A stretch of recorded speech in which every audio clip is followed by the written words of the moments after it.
Hello everyone, ఈ వీడియోలో మనం CPK 2025 mathematics previous year question solve చేద్దాం. క్వశ్చన్ వచ్చేసి based on the real analysis. Suppose if fx is a function sin 2x by x, x is not equal to 0, fx is equal to 1, if x is equal to 0, fx has discontinuity at x is equal to 0 and discontinuity continuous. So basically question ఏమడుగుతుందంటే, ఒక function fx ఇచ్చారు, మనం దాని continuity check చేయాలన్నమాట, whether it is a continuous or not. So first మనం గివెన్లో ఇచ్చిన function రాద్దాం.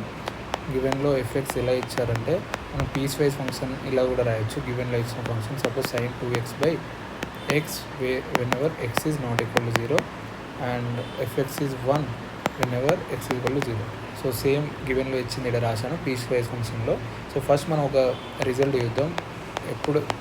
ఎప్పుడు ఫంక్షన్ ఎఫ్ఎక్స్ అనేది f is continuous at x is equal to ఏ.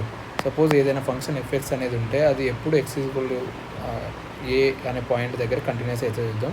ఆ రిజల్ట్ వచ్చేసి లిమిట్ వాల్యూ అనేది ఎఫ్ ఆఫ్ ఎక్స్ది ఈక్వల్ టు ఇలా కావాలన్నమాట. Limit of x tends to infinite a f x is equal to f of ఏ.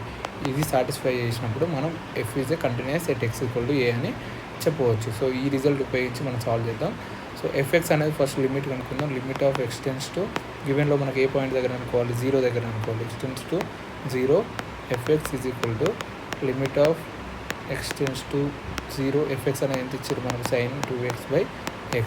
ఇప్పుడు ఎక్స్ ప్లేస్లో నేను 0 సబ్స్టిట్యూట్ చేస్తే ఎంత వస్తుంది మనకు, 0 by sin 2 of 0 divide by 0 వస్తుంది. సో అది sin 0 అనేది మనకు 0, సో 0 by 0 ఫార్మేట్ వస్తుంది.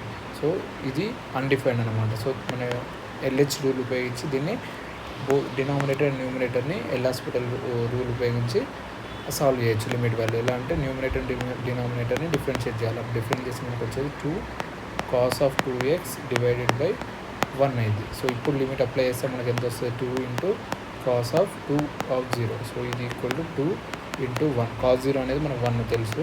సో అది 2 అయింది, 2కి ఈక్వల్ అయిందన్నమాట. Limit of x tends to 0 f x అనేది మనకి ఎంత వచ్చింది, 2 వచ్చింది. అట్లనే ఫంక్షనింగ్ వాల్యూ కూడా చూడాలి. ఎఫ్ ఆఫ్ 0 అనేది ఎంత ఉంది మనకు, గివెన్లో ఇచ్చారు కదా. ఎఫ్ ఆఫ్ 0 అనేది ఎక్స్ ఈక్వల్ 0 సబ్స్టిట్యూట్ చేస్తే ఎఫ్ ఆఫ్ 0 మనకు 1 వస్తుంది. సో ఇక్కడ 1 వస్తుంది. So limit value x tends to 0 f x is not equal to f of 0. So ఇది కంటిన్యూస్ కాదు, there is a discontinuity. So discontinue ఉందని చెప్పొచ్చు మనం.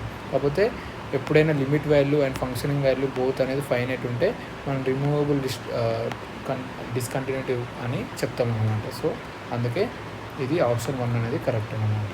సో అక్కడ ఫంక్షనింగ్ వాల్యూ 1 వచ్చింది కదా, ఈ 1ని మనం రిమూవ్ చేసి 2 అని పెట్టవచ్చు. అప్పుడు ఫంక్షన్ అనేది కంటిన్యూస్ అవుతుంది అనమాట పాయింట్ దగ్గర. దాన్ని మనం రిమూవబుల్ డిస్కంటిన్యూటీ అంటాం. సో ఆప్షన్ 1 అనేది కరెక్ట్.